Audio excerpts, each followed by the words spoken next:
할렐루야. 우리는 지금까지 사도행전 1장 8절에 나타났던 그 한 구절의 말씀들을 계속해서 살펴보고 있습니다. 거기에는 너희가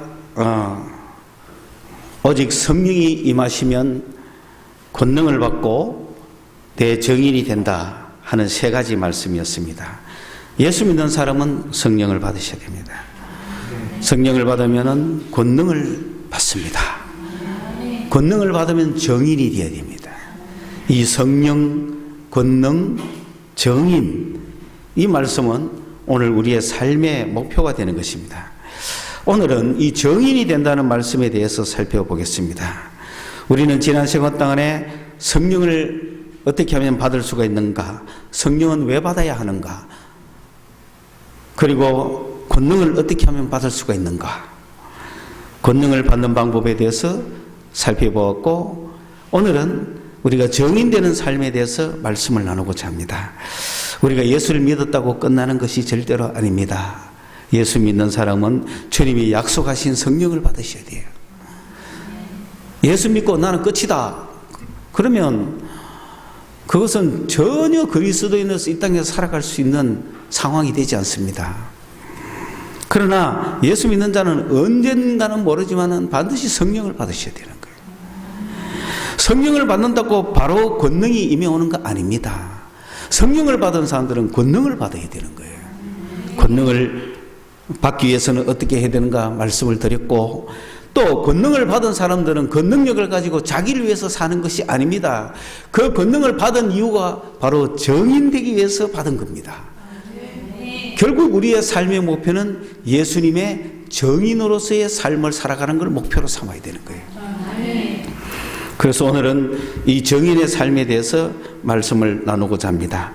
지난주부터 서서히 권능을 받는 마지막 단계에 주님을 사랑하라고 제가 이야기하면서 그 주님을 사랑하는 삶은 결국 정인의 삶으로 나타난다. 그래서 이 정인의 삶의 마지막을 보니 참 우리로는 너무나 살기 어려운 것이고, 또 정말 이런 삶을 살아가야 될 수밖에 없기 때문에 우리 모두가 참 주님 앞에서 쓰러지고 넘어지고 감당하지 못하겠다 하는 그런 말씀이 될 것이다 하고, 사실은 지난주부터 시작을 했습니다마는 그 결정적인 말씀은 오늘 나오는 거예요. 정인의 삶이라는 건 뭐냐? 죽어야 된다. 그 여러분을 죽음으로 몰고 가야 되니 얼마나 내가 참 마음이 안 됐노 이 말이죠. 겨우 예수 믿는 것도 힘들어서 아둥바둥하고 있는 사람을 예수를 위해서 죽도록 끌고 가야 되니까. 그래서 참 각오하고 들어라. 뒤로 넘어질 것이다. 굉장히 강력한 말씀입니다. 그러나 그것은 여러분도 눈치채지 못하게 여러분 속에 그 말씀이 들어갈 거라는 거예요. 정인이라는 말은 잘 아시죠? 법적에서 변호사가 정인을 요청하죠. 어떤 사건에 대한 사실을 증명하기 위해서 정인을 요청합니다. 그 정인의 자격은 목격자여야 되죠. 목격자, 본 사람은 정인이 될 수 있습니다. 그래서 십계명에 거짓 증거하지 말라. 그 증언을 해줘야 진리가 진리로, 진실이 진실대로 드러난다는 거예요. 그런데 거짓 증언을 하게 되면은 거짓이 진실이 되고 판을 치는 거잖아요. 그렇기 때문에 살인하지 말라, 간음하지 말라, 도둑질하지 말라와 함께 거짓 증거하지 말라는 거예요. 그래야 진실이 드러날 거 아니에요. 누가 찔렸냐? 누가 때렸냐? 한 사람은 자기가 찔렀다, 자기가 맞았다, 또 한 사람은 자기가 맞았다 그러고, 한 사람은 저 사람이 찔렀다 그러고, 또 한 사람은 이 사람이 찔렀다 그러면은 그 두 사람의 말 가지고는 도저히 어느 말이 옳은지 알 수가 없습니다. 분명히 둘 중에 하나는 사실일 거 아니에요. 그래서 정인이 필요한 거죠. 제3자가 목격한 사람이 있다면, 요즘은 CCTV가 증거죠. 목격자가 다 있는 거예요, 요즘은. 그래서 목격을 조작하는 사람도 있죠. 그래서 목격자가 있으면 아니다, 저 사람 말이 맞다. 저 사람이 찔렀어요. 저 사람이 먼저 했어요. 그렇게 정언해 주면 되는 거란 말입니다. 그런데 이 사람의 정언은 또 믿기가 어려워요. 한 사람이 짜고 치면 안 되잖아요. 그래서 한 사람의 정언을 받지 말고 두 사람의 정언을 받아라. 그래야 증거를 채택할 수가 있다. 성경은 그렇게 이야기하는 거죠. 그러면은 두 사람도 다 짜면 어떡하느냐? 다 짤 수 있죠. 그러나 인간의 양심이라는 것은 언젠가는 그 사람들 사이에서 영원히 묻혀질 게 아니고 밝혀진다는 사실입니다. 그래서 잘 보면 왜 주님은 두 사람의 증거를 우리가 받으라고 했는가 가만히 보면 사람은 믿을 게 못 되잖아요.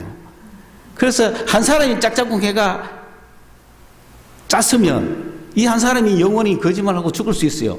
그런데 두 사람이 정을 했다고 하면 이 두 사람을 삶아야 되잖아요. 그럼 두 사람을 삶았다 칩시다.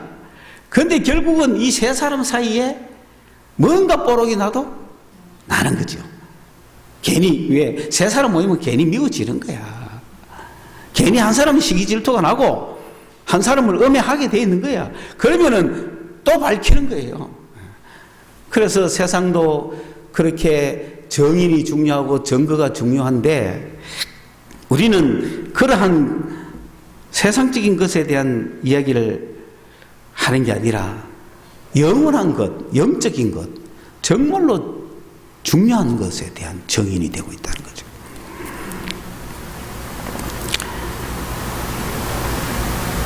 그래서 이 정인이라는 말이 성경에서 제일 먼저 어떻게 쓰여지느냐 하면은 예수 그리스도의 부활을 목격한 자들이에요. 사도들을 이야기하는 거죠. 그런 면에서 우리는 정인이 아니죠. 우리는 예수가 죽은 것도 못 봤고 부활하신 것도 못 봤어요. 그러니 우리는 정인이 될 수가 없는 거죠.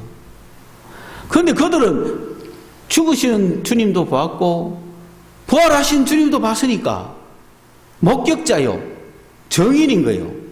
그들이 입 다물고 있으면 안 되는 거죠.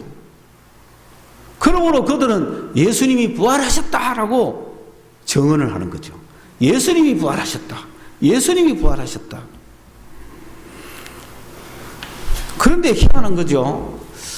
그 정언을 들은 사람들은 그러면 에이 너 거짓말이야. 그런 사람도 있을 거고 또 그래 예수님이 부활하는데 그게 나하고 무슨 상관이야? 라는 사람도 있을 거고 세 번째 사람은 그 예수님이 부활하셨다는 정인들의 말을 믿고 뭔가가 끌려서 도대체 어떻게 사람이 부활했단 말이야? 죽은 사람이 어떻게 부활할 수 있단 말이야? 왜 부활하셨지? 그 의미가 무엇이지? 이런 기적이 왜 일어났지? 그런 예수에 관한 이야기를 자꾸 하다 보면 영생을 얻는 거죠. 하나님을 발견하게 되고 자기도 예수를 믿게 되고 그 예수님에 대한 깊은 것을 알게 되는 거죠. 그래서 끊임없이 증언을 하는 거죠. 말씀으로 설교를 하는 거죠. 이 세 가지가 있는 거예요. 첫째, 거짓말이다. 정언자의 정언을 믿지 않는 사람이 있고 그 사람은 어떤 식으로든지 나중에 믿을 가능성도 있죠. 두 번째 사람은 그게 나하고 무슨 상관이냐는 거죠. 예수님이 부활하셨다. 그게 나하고 무슨 상관이냐는 거죠. 그게 필요 없다는 거죠. 이 세상이 전부라는 거죠. 그런데 관심 없다는 거예요. 그저 나에게 뭐 어디 가면 금강이 있느냐, 어디 가면 노다지가 있느냐, 어디 가면 돈 벌 수 있느냐, 어디 가면은 보물이 있느냐, 차라리 그런 걸 가르쳐 주면 그런데는 나하고 상관없다 할 사람이 많을까요? 어느 주식을 사면 떼돈 버느냐, 막 확실히 돈 버는 게 있다. 아니면은 요즘은 다 사라지고 없지만은 거의 뭐 금강이 있다. 어느 산에 가면 금이 있어. 그 굴에도 가면은 금이 막 나와죠. 그런데 어떤 사람이 어느 곳에 가면 금이 있다. 어느 곳에 막 가면 보물이 있다. 그래. 근데 그게 나하고 무슨 상관이 있어? 우리 예수 믿는 사람은 그렇죠. 어디서 금이 나오든 말든 뭐 상관 있나요? 그죠? 근데 수많은 사람들은 어디에 가면 금이 딱 하면은 그거 상관없는 거 아닐 거예요. 그거 막 기기어로 찾아갈 거예요. 그렇죠? 근데 예수님이 부활했다 하면은 우리는 거기에 대한 관심을 가지고 그 정언에 대해서 살펴보고 자세히 알아보려고 하고 뭔가 그것을 믿고 그것을 따라가 보려고 하는데 그런 사람이 많을까요? 적을까요? 적잖아요.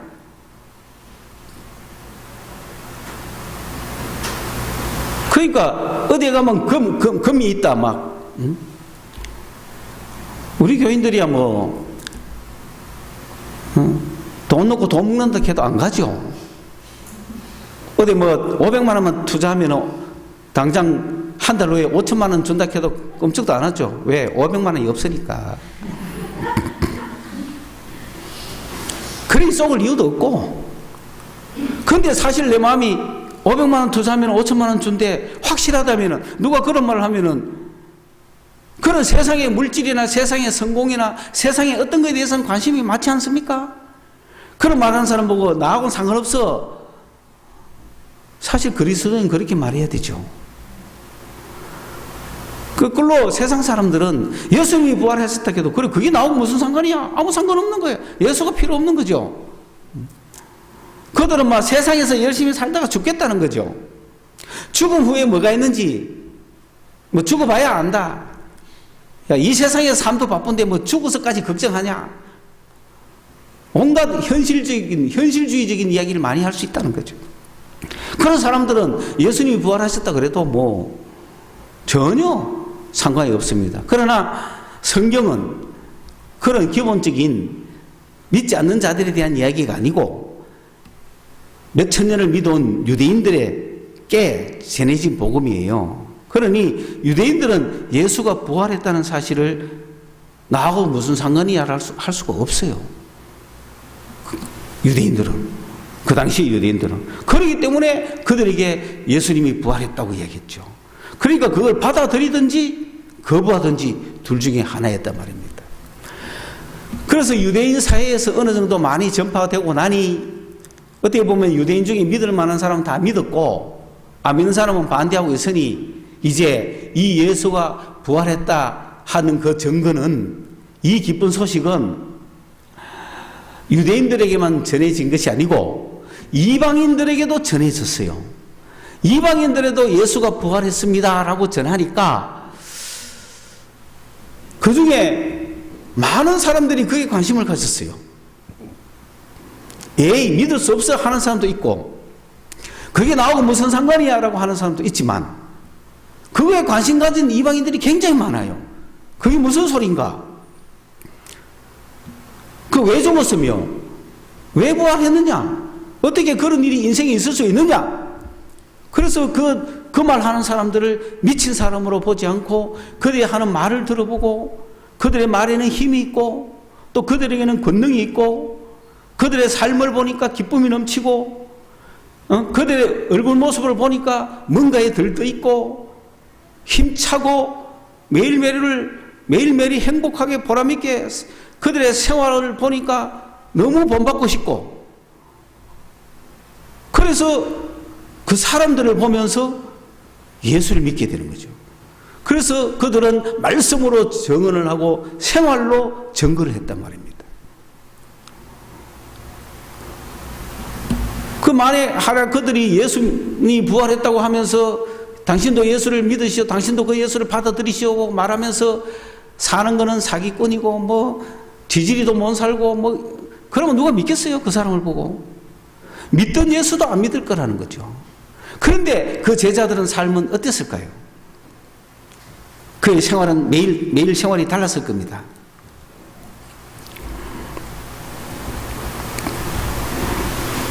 그들의 삶은 뭔가 달랐을 거예요. 그러니 그들의 삶을 보고 그들의 말하는 걸 보고 그들이 일으키는 권능을 보고 예수를 믿게 된다는 거죠. 그래서 증거할 수 있는 나는 정인이지만은 정인의 능력까지 주님이 주신 거죠. 사람들이 그를 보고 믿게 할 수 있는. 그런데 그 사도들이 다 사라지고 나면은 속사도가 나오고 교부가 나오고 세월이 흘러 내려올수록 그러면은 이 정의는 어떻게 바뀌었느냐? 이미 그때는 유대인들에게 예수가 부활했다고 하는 사실을 전가하는 시대는 지났습니다. 이방인들에게 예수를 전하고 있었기 때문에 예수를 믿으시오라고 말하는 거예요. 예수를 믿으세요. 이렇게 말하는 거예요. 그러니까 나는 부처를 믿는데요. 나는 석가를 공자를 믿는데요. 얼마든지 말할 수 있습니다. 그러나 그럴 때 말합니다. 그들은 우리에게 아무도 영생을 주지 않습니다. 우리 인간이 이 땅에서 한평생 살다가 끝나면 그만이 아니라 이 땅을 지으신 분이 하나님이시고 천지의 창조주가 계시고 그분이 우리를 너무나 사랑해서 그분의 아들을 우리에게 주셨습니다.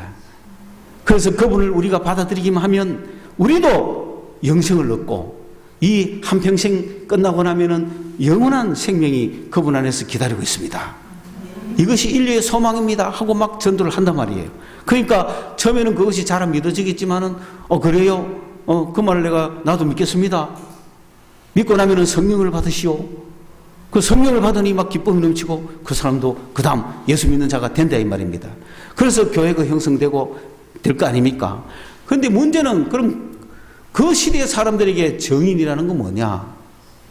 순교예요. 왜? 이제는 예수 믿으면 죽이는 거예요. 예수 받나 안 받나가 중요하지 않아요. 예수가 부활하는 걸 네가 받나 안 받나가 중요하지 않아요. 이제는 예수를 못 믿게 하는 겁니다. 국가에서, 제도적으로, 동네에서, 마을에서 예수 믿는 사람을 죽이는 거예요. 이제는. 그러니까 참 힘들죠. 그럼 여러분 예수 믿을래 안 믿을래 하면 어떻게 하실 겁니까? 믿는다 그러죠? 그러면 뭐 해야 돼?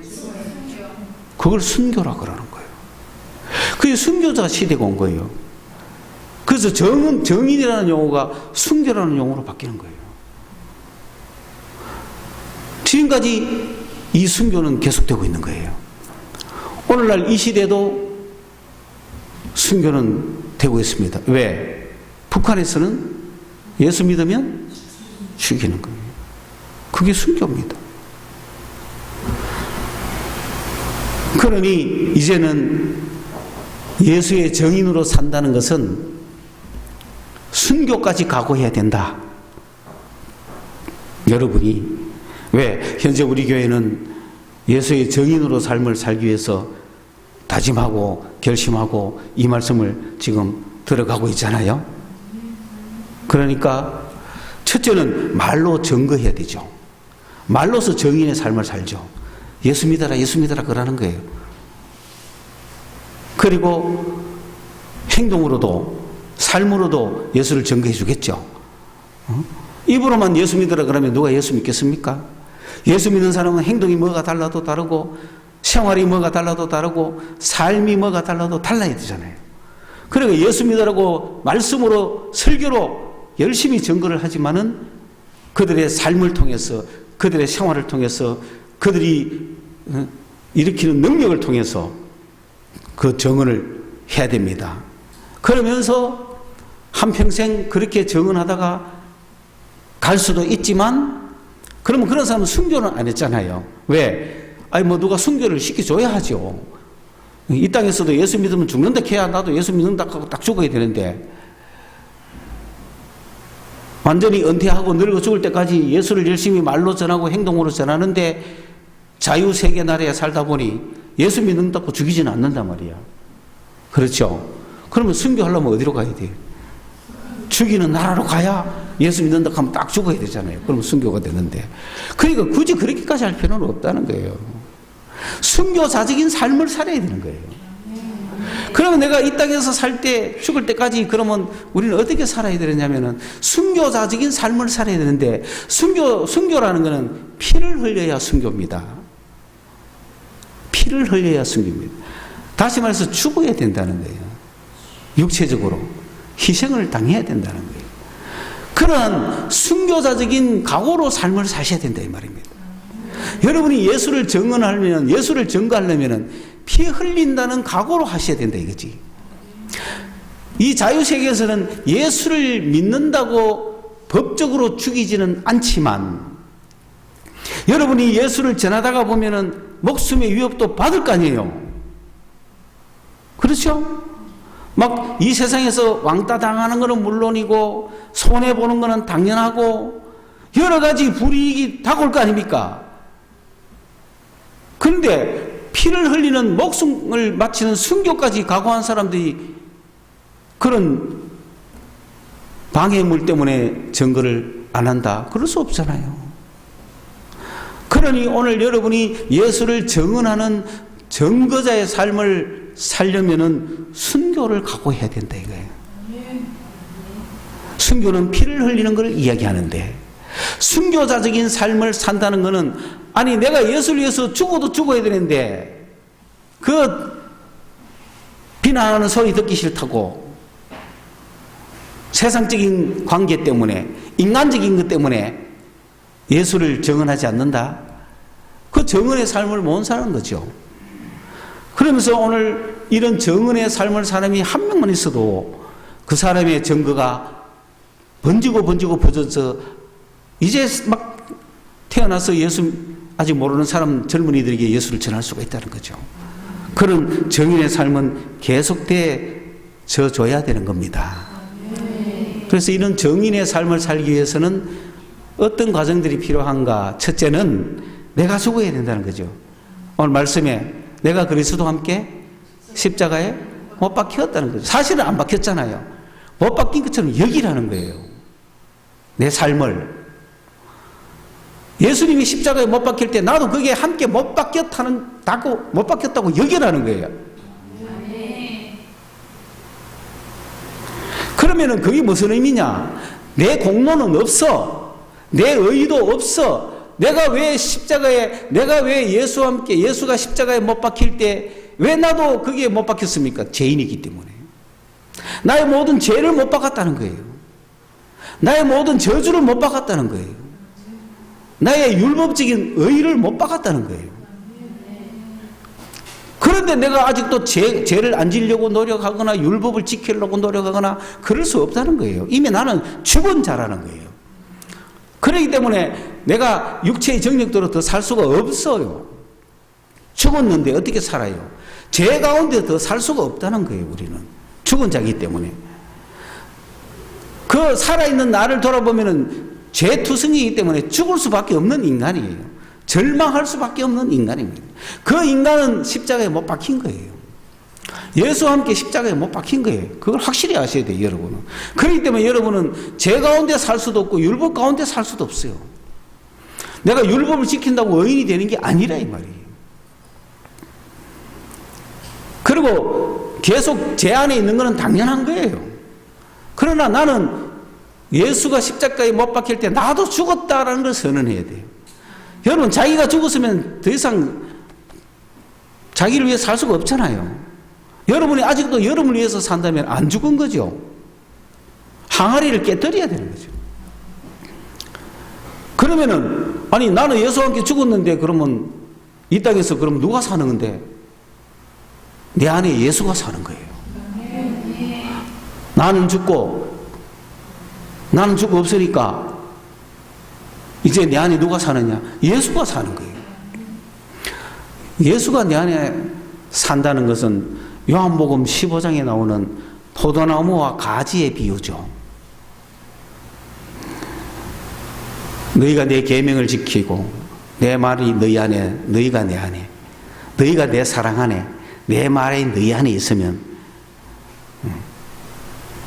내 안에 거하라.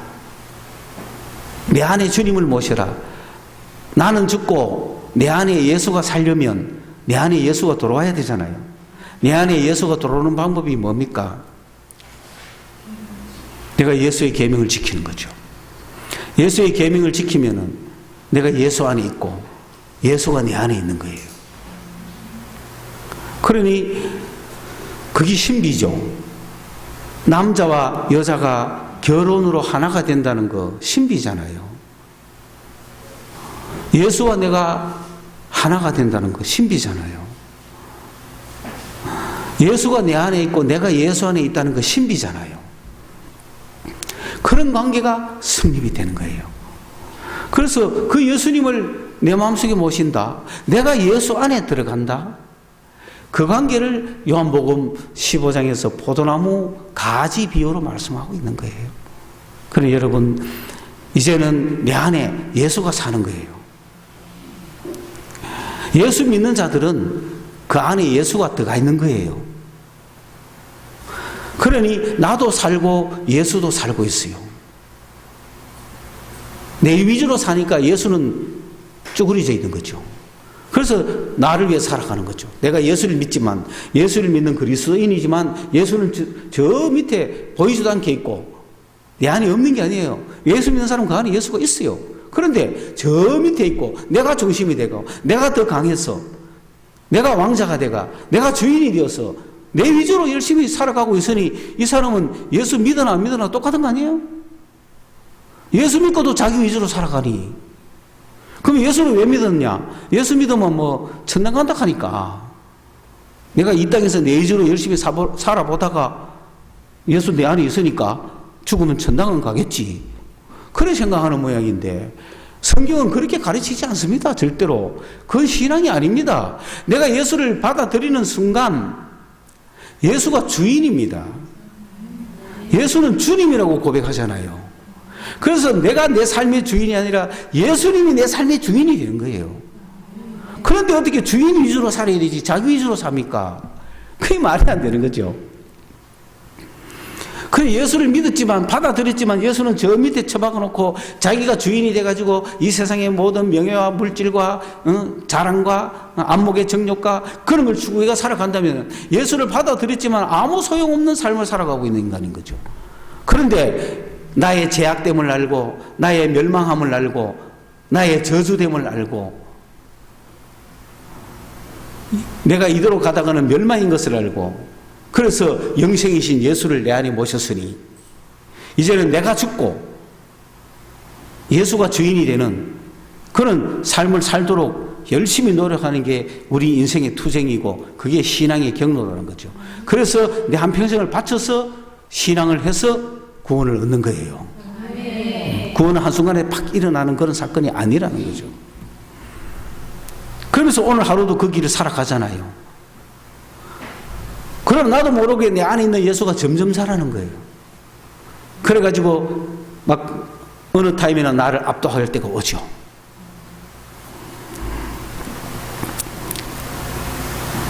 내가 예수를 믿는 사람이라는 것을 알 수 있는 건 뭐냐면 내 안에 예수가 돌아있다는 걸 알 수 있는 이유가 뭐냐면 그 이전과는 모르는 갈등이 있다는 거죠. 내가 저래 살아야 되는데 나는 이래 사는구나. 내가 예수를 믿고 살아야 되는데 나는 이래 사는구나. 내가 성경 봐야 되는데 이래 사는구나. 기도해야 되는데 이래 사는구나.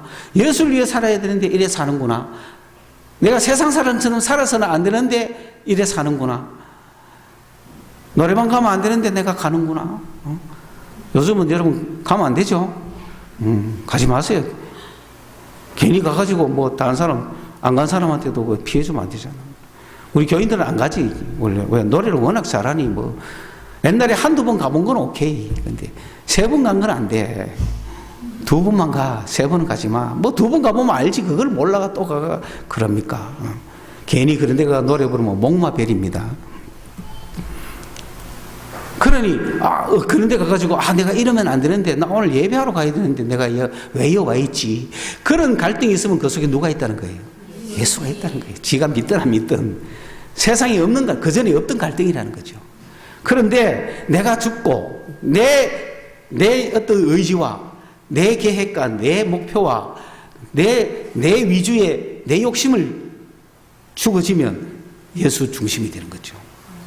그래서 예수가 나의 주인이 되어서 내 속에서 살아갈 때 그것이 바로 포도나무 비유입니다. 그 예수를 나의 주인으로 모시고 내 삶의 인도자로 나의 삶을 주관하는 사람으로 모시면 다른 사람이 딱 봤을 때 저 사람 속에 예수가 사는 거예요. 다른 사람이 봤을 때 저 사람 속에 예수가 사는 거란 말이에요. 예수가 활동하고 있네. 예수가 걸어가고 있네. 예수가 움직이고 있네. 그걸 느낀다는 거죠. 그게 우리의 생활 속에서 나타내줘야 될 정인의 삶입니다. 그래서 그 예수를 내가 예수 안에, 예수가 내 안에 그런 삶을 능력 있고 열매 맺는 삶을 살려면 내가 예수 안에 있어야 돼요. 예수가 내 안에 있어야 돼요. 내 안에 있는 예수가 밖으로 나와야 되잖아요. 그의 능력과 열매가 나와야 되잖아요. 내 안에 있는 예수가 나오기 위해서는 나를 통해서 나와야 되는데, 예수가 내 안에 있지만 내가 예수 안에 있어야 나를 통해서 나가겠죠. 그래서 나를 통해서 예수가 나가게 하려면은 내가 예수 안에 있어야 되는데, 예수를 내 안에 모셨다는 것은 예수 믿는 사람에게 다 있지만은 내가 예수 안으로 들어가야 되는 거예요. 내가 예수 안에 들어가는 방법이 뭐냐면은 계명을 지키라는 거예요.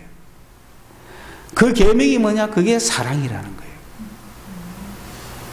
그러니까 제3자에게 보여줄 수 있는 것은 사랑밖에 없다는 거예요. 돈 꿔주는 거 이런 것도 세상 사람도 꿔주잖아요. 그런데 그리스도만이 보여줄 수 있는 사랑, 물론 약한 자를 도와주고 하는 그 모든 거 세상 사람도 할 수 있고 그리스도의 사랑도 그걸 합니다, 당연히. 그러나 우리 그리스도인들이 그런 사랑의 행위를 통해서 때로는 인간의 사랑을 보여주기도 하지만은 그리스도의 사랑이 보여질 때 증거가 된다 이 말입니다. 그러므로 우리는 예수가 사는 삶이라고 하는 것은 내가 예수 안에 들어가 있어서 예수의 사랑이 세상 사람에게 보여지게 만들 때 그때 증거가 되는 겁니다. 그것이 생활로 증거하는 삶입니다. 그런데 말로만 하면 안 되는 거죠. 생활로 해야 된다며. 뭐 예수 믿으세요 하는데 그런 말하는 그 사람을 딱 쳐다보면 저 사람은 믿지도 않아, 그죠? 삶이 저 엉망진창인데 어때? 그래도 예수 믿으라는 소리를 못하는 사람이 오히려 더 양심적이에요. 어떤 사람은 괜히 예수 믿으라 해가 예수를 방해하는 사람도 있잖아요. 분명히 있습니다. 근데 저놈 때문에 교회 안 나간다 하고 저 사람 때문에 예수 안 믿는다 하는 사람도 많아요. 그거는 엄청난 책임이죠. 자, 그러니 마지막으로 세 번째, 내가 죽어야 되고 내 안에 예수가 살아야 되지만은 세 번째는 그 예수를 전해야 되는 거예요. 예수를 전하는 삶을 살아야 돼요. 왜냐? 이럴 때 능력이 나타나는 거예요. 이럴 때 우리 진짜 그걸 다른 사람은 전도라 그러죠. 그걸 갖다가 정인의 삶이다, 뭐 정거의 삶이다, 비로소 그렇게 말하지만 그게 아니라 1단계, 2단계부터 우리는 정인의 삶을 다 살아왔지만 정말로 많은 사람에게 눈에 보이게 나타나는 것은 세 번째 삶, 전하는 삶을 살아야 된다 이 말입니다. 이렇게 내가 예수를 만나서 예수를 영접해서 예수 안에서 내가 십자가에서 죽고 예수 죽을 때 나도 죽었어, 나도 날 위해 살지 않아, 세상의 정욕과 육신의 정욕과 안목의 정욕을 위해서 살지 않아, 이생의 자랑을 위해서 살지 않아, 예수가 주가 됐어. 그런 사람은 이제는 삶의 모습이 달라지고 그 안에 주님이 계속 커나가. 그러면 그 안에 그 사람은 죽고 예수를 위해서 사는 모습이 보여. 모든 것은 예수 중심으로 살아. 예수가 그 안에서 움직이는 것 같아. 1960년대 한국 교인들처럼. 1960년대 한국 교인들은 예수가 걸어 다녔다 그러는 거예요. 그냥 한 인간이 교회를 왔다 갔다 하는 게 아니에요. 예수가 걸어 다니고 있는 거예요. 예수가. 그런 60년대 우리나라의 신앙이 있었습니다. 지금은 그런 모습을 찾을 수가 없는 거예요. 교회 오는 교인들이 예수가 걸어오는 게 아니에요. 막 인간이 걸어오죠. 그것도 막 출세 가득 찬 인간, 막 자랑하려는 인간, 위세를 부리는 인간, 뭐 막 인간적인 인간, 사람 눈치 때문에 오는 인간, 뭐 사회적으로, 윤리적으로, 뭐 도덕적으로 오는 인간, 그런 인간들이 교회에 왁 찼는데 정의이 되겠습니까?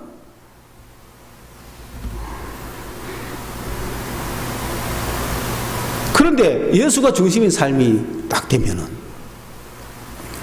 이제 내 안에 예수가 살기 때문에 다른 사람에게 이 기쁨이 넘치는 이 보배를 전할 수가 있는 거예요. 예수가 보배라. 그때부터는 정말 예수는 막 나의 친구요, 나의 기쁨이요, 나의 소망이요, 나의 전부요. 막 말로 표현할 수가 없어. 예수를 막 내 안에 살아계신 예수를, 예수하고 매일 교제하고 성경을 읽고 기도하고 예배하고 막 기쁨이 넘치는 거야. 내 속에 막 예수를 발견하니 예수에 미치는 거죠. 보배, 보배, 감추인 보배, 보석, 진주. 예수가 그 정도 되는 사람이 전도하는 거예요. 밭에 감추인 보배, 마치 천국은 이와 같으니 진주 장사가 값진 진주를 만났을 때 모든 것을 팔아서 그 진주를 사는 것과 같다. 예수를 발견하면은 이 예수를 전하지 않을 수가 없는 거예요. 참 신비한 거예요. 세상 사람들은 금맥을 발견하면 아무한테도 말 안 합니다.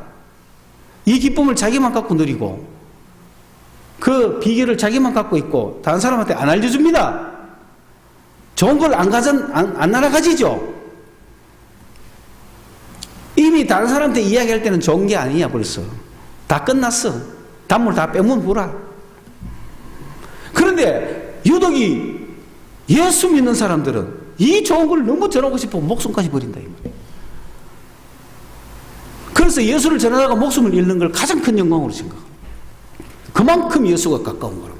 그게 정인의 삶입니다. 우리가 감추인 보배를 발견해. 우리가 사실은 성령 받았을 때만 해도 기뻐서 전했어요. 당신도 성령 받으라고. 그런데 그 예수를 더 깊게 알고 예수를 발견했을 때 그 예수를 전할 수밖에 없다는 거예요. 안 전하면 그건 가짜예요. 이 기쁘고 이 좋은 거를 전해야 된다. 그게 바로 정인의 삶이다. 그걸 전하다 보면 목숨까지 버릴 수도 있고 피를 흘릴 수가 있다. 비난받는 건 여사고 고난받는 건 당연하다. 그러나 기쁨이 넘친다. 내 속에 평안이 넘치고 기쁨이 넘치고 세상 사람이 모르는 비밀이 있고 세상 사람이 해결하지 못하는 해결의 방식이 있고 이 세상 사람이 아무리 걱정해도 전혀 걱정이 되지 않는 평안이 있고 죽음이 두렵지 않는 영생이 있고 정말 오늘 이 시간에 나의 모든 슬픔과 엄청난 골치 아픈 문제가 있어도 내가 그분께 아뢰기만 하면은 그분의 말씀 한마디로 다 해결되는 놀라우신 주님이 있다는 거지. 내 인생의 문제를 해결해 주시는 그분이 계신다. 그분을 내가 만나고 그분을 누리고 그분과 함께 하다 보니 이 보배를 다른 사람한테 안 줄 수 있습니까? 성전에 와서 날마다 구걸하는 안전뱅이를 향하여서 차라리 안전뱅이한테 야, 딴 데 저쪽 문으로 가면은 돈 더 많이 걷는다. 그러든지 좀 중앙통에 어디 가가지고 길목 좋은 데 가서 앉혀놓으면 돈 더 많이 받는다 하든지 그 불쌍한 사람은 그래도 해줄 거 아니에요. 그런데 베드로와 요한은 예수밖에 없는 사람이에요. 돈이 없는 사람이에요. 그래서 기도하러 갈 수밖에 없는 사람. 그것도 정규 시간에 정규 예배 평범하게 열심히 왔다 갔다 하는 사람에 불과합니다만은 그들이 드디어 그 안전뱅이를 보고 은과 금은 내게 없지만 내게 있는 것으로 네게 주려니 일어나 걸어라. 나사렛 예수의 이름으로 일어나 걸어라. 자기에게 있는 예수를 줬다 이 말입니다. 예수의 이름이 얼마나 능력이 있는지를 그분은 알았던 거죠. 베드로와는 예수의 이름이 얼마나 능력이 있는지를 알았어요. 그래서 예수의 이름으로 하는 거예요. 예수의 이름이 능력이 있으니까. 그 어느 순간에 여러분이 예수의 이름으로 명령할 수 있을 때 얼마나 큰 능력이 나가겠습니까? 속으로 하든 외치면서 하든 여러분 앞에 무슨 문제가 있을 때 예수의 이름으로 기도하노니 될지어다.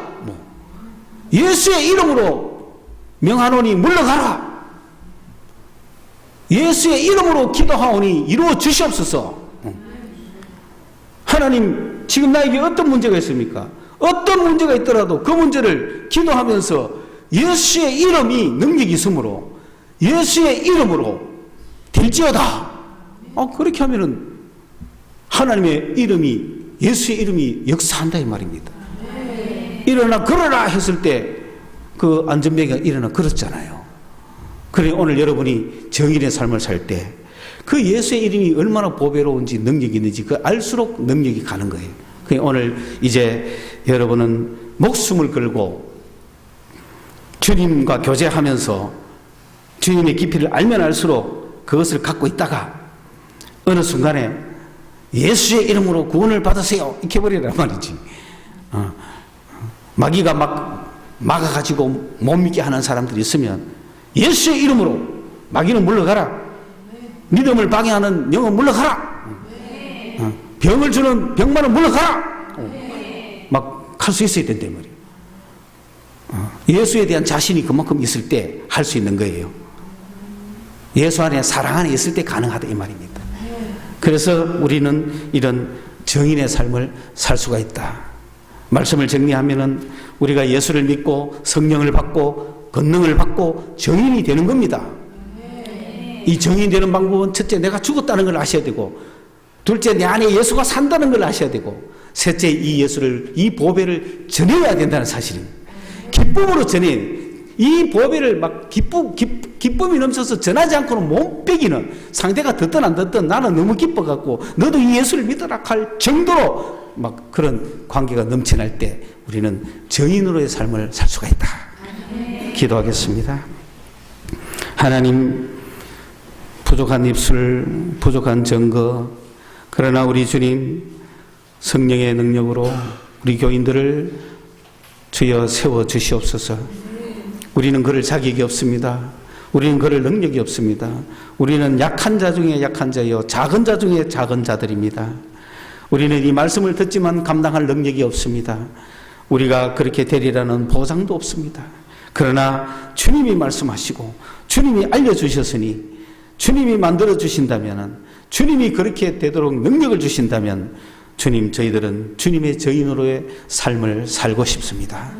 주님, 당신의 정인이 될 수 있도록 축복하여 주시옵소서. 예수님의 이름으로 기도드리옵나이다. 아멘.